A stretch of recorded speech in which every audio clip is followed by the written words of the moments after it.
Wednesday's Anglia tonight.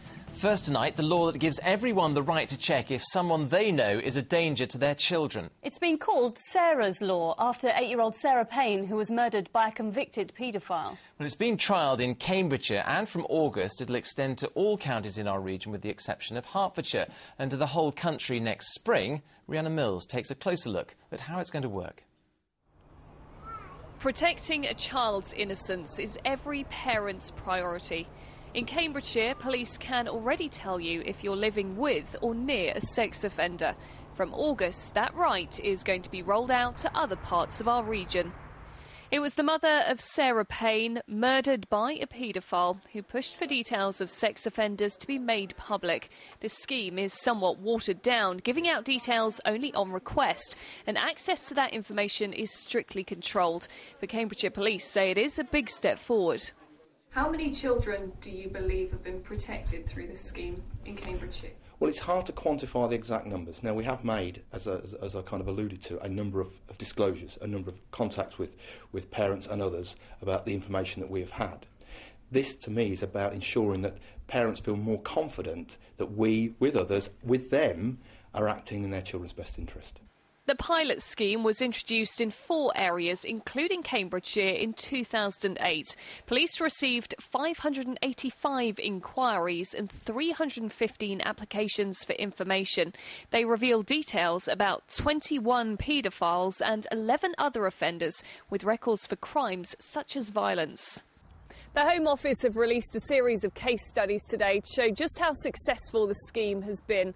In one, a parent found out that their neighbour was a paedophile after they'd been offering their children some sweets. While in another case, a grandparent discovered that their daughter's new partner wasn't a child sex offender, but did have a history of violence. Now it's hoped that many more people will be reassured by this scheme.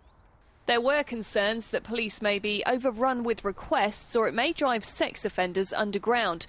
The forces involved say that hasn't happened, but it does only bring up information about sex offenders who are on the register or known to the police.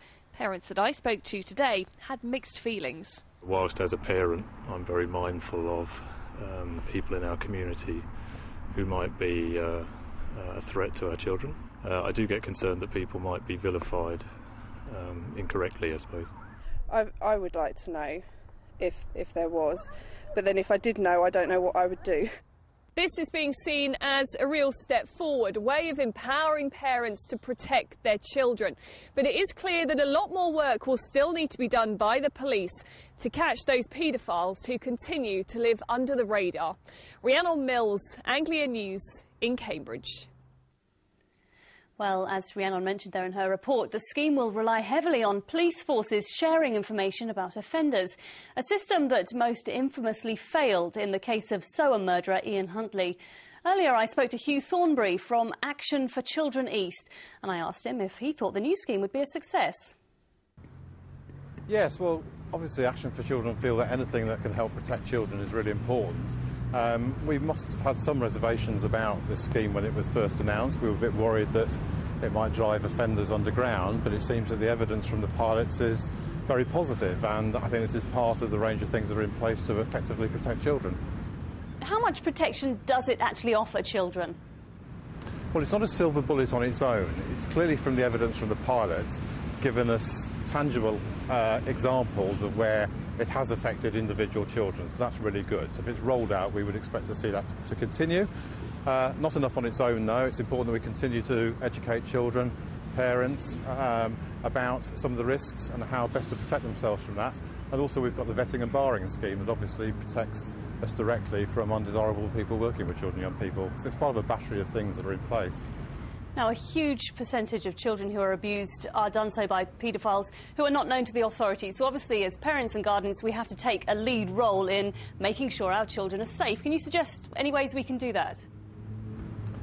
Well, some very practical steps, really. I mean, it's talking to children at the right time and in the right way about the sort of things that they can do to protect themselves.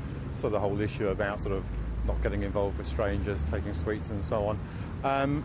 But we also must recognise that most children who are harmed, sexually abused or physically abused, are done by people who are known to them. So we have to be vigilant as parents and understand where the risks are, not to get over anxious about some of that, but just to just to be careful, and I think most parents are able to protect their children very well. Mr Thornbury, thank you very much for your time today. Thank you. Well, next tonight, allegations of how a convicted sex offender himself became the victim of a sex attack. Today at Norwich Crown Court, Royston Jackson pleaded not guilty to the murder of 73-year-old Gordon Boone. The prosecution say the defendant made sexual approaches to a number of men before turning his attention to Mr Boone, whose body was found strangled in a quiet country lane in Norfolk. Malcolm Robertson has the report. Gordon Boone was a sex offender who went missing in October 2008 and who was found dead a few days later. Today, the man accused of killing him went on trial.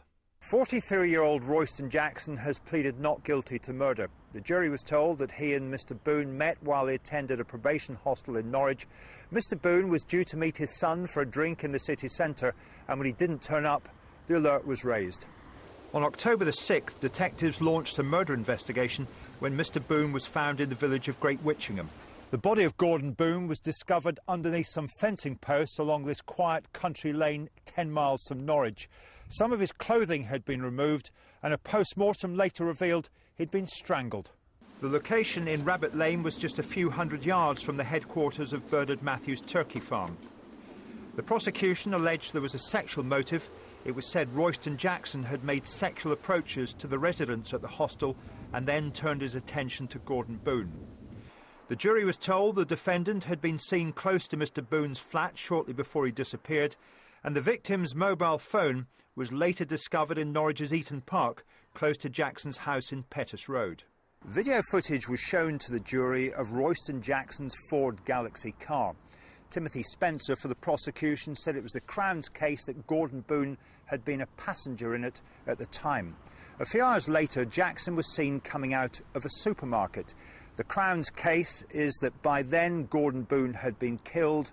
We don't know where, we don't know when, said Mr Spencer, but our case is that Gordon Boone was strangled to death by Royston Jackson. The trial resumes tomorrow when the prosecution continues to outline its case against Royston Jackson. Malcolm Robertson, Anglia News at Norwich Crown Court.